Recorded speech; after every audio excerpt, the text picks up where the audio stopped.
नमस्कार। आज हम बात करेंगे छात्रावास अधीक्षक के बारे में।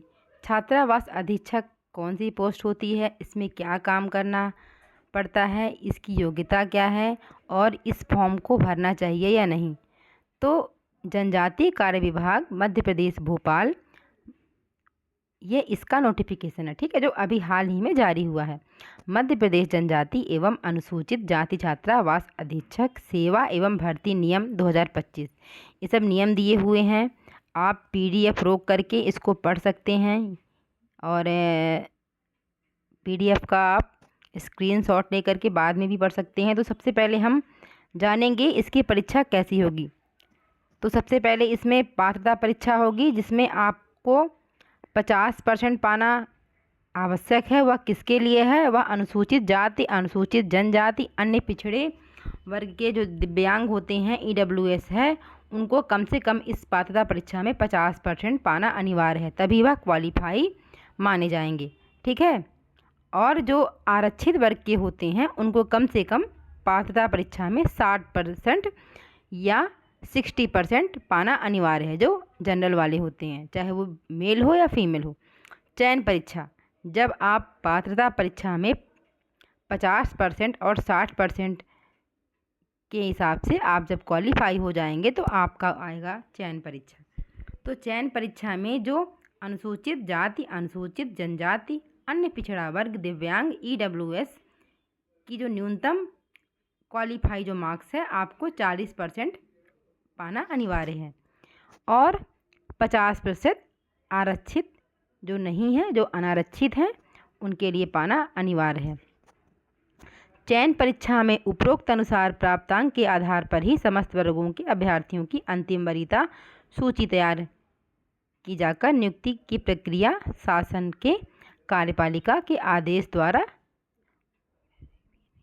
विनिर्दिष्ट की जाएगी। तो यह सब आप जो जानकारियां हैं उसको आप रोक करके पढ़ सकते हैं, नहीं वीडियो बहुत लंबा हो जाएगा।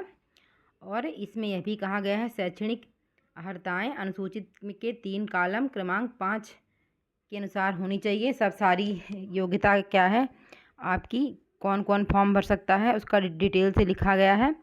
और अब हम इसे भी लिखा गया है कि इसमें जो कौन कौन सी कैटेगरी हैं, जैसे दृष्टि बाधित, और ये सब सारी चीज़ें आप इसको रोक करके पढ़ सकते हैं।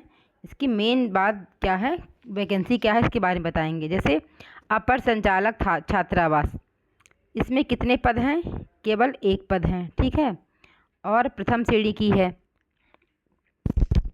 और जो इसका जो पेमेंट है भी बहुत ज़्यादा है। उसके बाद फिर क्या है, संयुक्त संचालक छात्रावास है, ठीक है सॉरी। फिर संभागीय उप संचालक छात्रावास की 10 वैकेंसी है, ठीक है। और फिर इस प्रकार से सहायक संचालक छात्रावास की 20 है। अतिरिक्त सहायक संचालक छात्रावास की ये सब दिया हुआ है। महाविद्यालयीन, जो महाविद्यालय में हॉस्टल होते हैं, उनकी भी वैकेंसी है, वह 359 है, ठीक है। यह सेकंड कैटेगरी की हो जाएगी, द्वितीय श्रेणी की हो जाएगी। फिर सीनियर छात्रावास अधीक्षक, तो इसमें बहुत सारी पोस्टें हैं, 2736 पोस्टें हैं। और सॉरी, फिर उसके बाद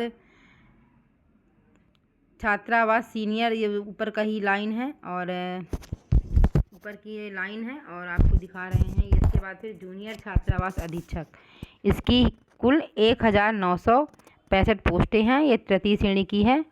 और अब हम अनुसूची 2, इसके बारे में बात करेंगे। सब लिखा हुआ, इसको आप पढ़ सकते हैं। सीधी भर्ती हुआ, पदोन्नति, सारा नियम लिखा हुआ है इसमें, और इसको आप पॉज करके पढ़ सकते हैं। तो अब हम इसकी को बताएंगे कि आप कौन इसको फॉर्म भर सकता है। तो सहायक संचालक छात्रावास 21 वर्ष आयु होगी इसकी, ठीक है, मिनिमम। और किसी भी मान्यता प्राप्त विश्वविद्यालय से आपने ग्रेजुएशन या स्नातक किया है, मध्य प्रदेश के लोक सेवा आयोग द्वारा आयोजित पात्रता एवं चयन परीक्षा उत्तीर्ण, और ये इसमें होगा। ये इसके लिए आपको मध्य प्रदेश जो MPPSC है वो एग्ज़ाम कराएगा। और उसके बाद सेकंड नंबर का है महाविद्यालयीन छात्रावास अधीक्षक, तो इसके लिए भी उम्र सेम रहेगी, और महिला और पुरुष दोनों फॉर्म भर सकते हैं।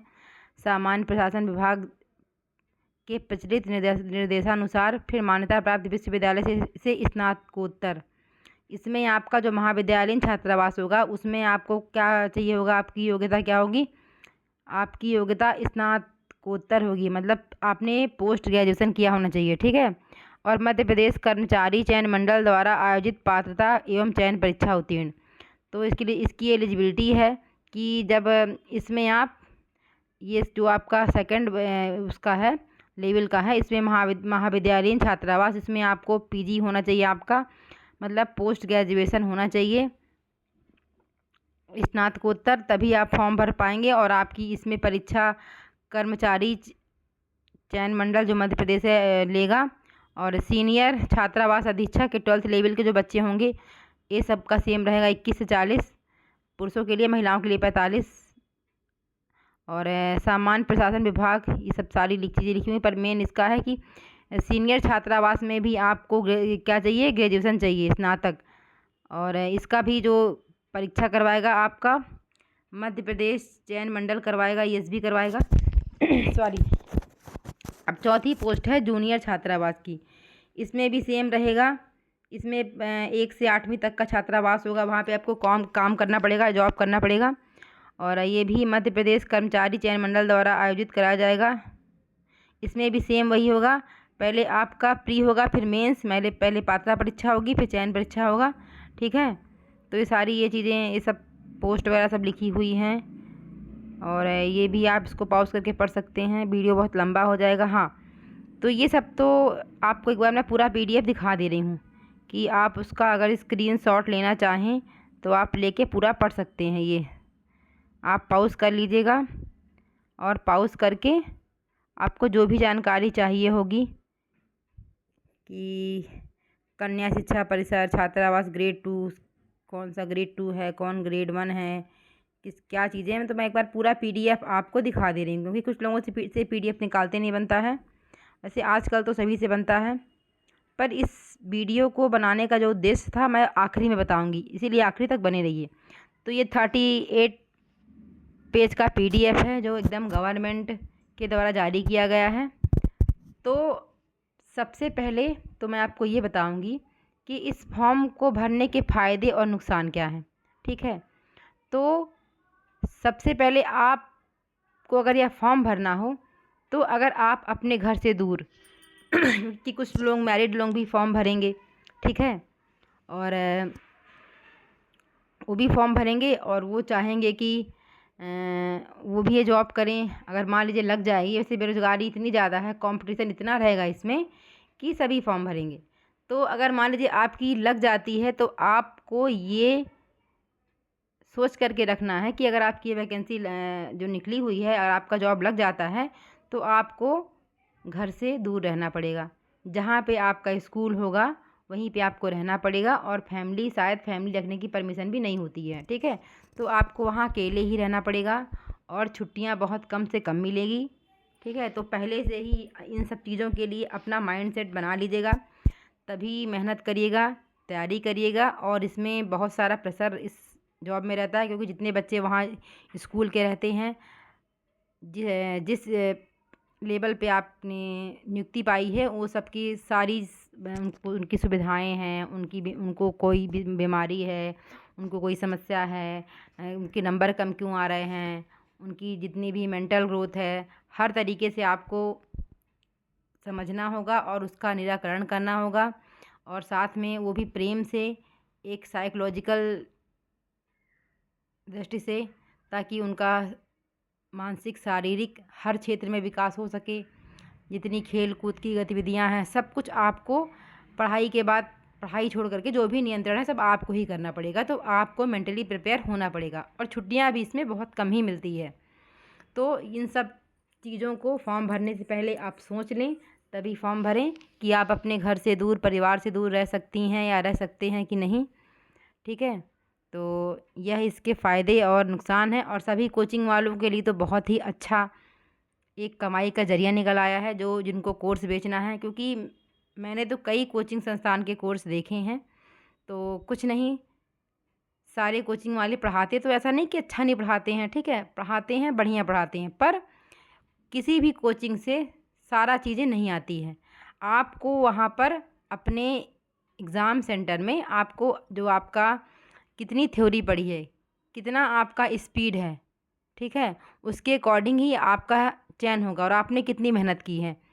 चाहे आप किसी भी कोचिंग संस्थान से जुड़ जाएं, उनको खुद नहीं पता होता है, वो सिलेबस के अकॉर्डिंग पढ़ाते तो हैं पर उनको खुद नहीं पता होता है कि किस पैटर्न में पेपर बनाएगा। और लोग कहते हैं कि आप प्रीवियस ईयर के पेपर देखिए। प्रीवियस ईयर पेपर एक सैंपल है, उसके अकॉर्डिंग कुछ भी नहीं आता है, ठीक है। एक आध दो क्वेश्चन फंस जाए तो फंस जाएं, वो सब अपनी समझ की आधारित ही होती है। आपको कितनी अंडरस्टैंडिंग है, कितना आपने डीप नॉलेज रखा है उस सब्जेक्ट को लेकर के, और कितनी मतलब आपकी जो थ्योरी है मजबूत है, और आपका टाइम मैनेजमेंट कैसा है कि आप एग्ज़ाम में टाइम मैनेजमेंट कर पाते हैं कि नहीं कर पाते, उस सब पे डिपेंड करता है। और सरकार के लिए भी बढ़िया फ़ायदा है।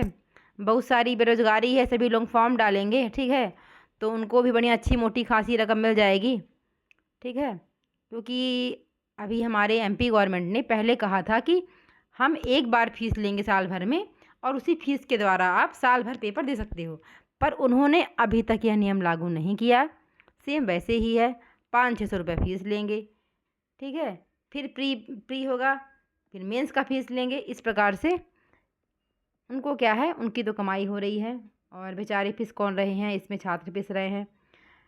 तरह तरह की वैकेंसियाँ आती, सब में फॉर्म भर देते हैं, ठीक है, और इसमें भी भर दिए, उसमें भी भर दिए, और तैयारी किसी की नहीं कर पाते हैं, ठीक है। कुछ लोगों का लक फंस गया तो जो उन्होंने पढ़ा वो आ गया, टाइम ने वैसा नहीं, लक भी इतना नहीं मायने रखता है इन सब एग्ज़ाम में, पर थोड़ा बहुत तो रखता है, क्या पता आपने जो पढ़ा वही आ जाए। तो आज के लिए इतना ही, फिर कभी मिलेंगे नेक्स्ट वीडियो में। आपको कैसा लगा, क्या मैंने सही कहा या गलत कहा, आप कमेंट बॉक्स में बता सकते हैं, और अपने हक के लिए लड़िए।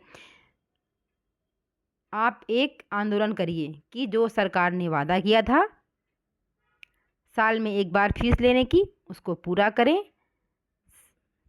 तो आज के लिए इतना ही, आप सबका दिन शुभ हो।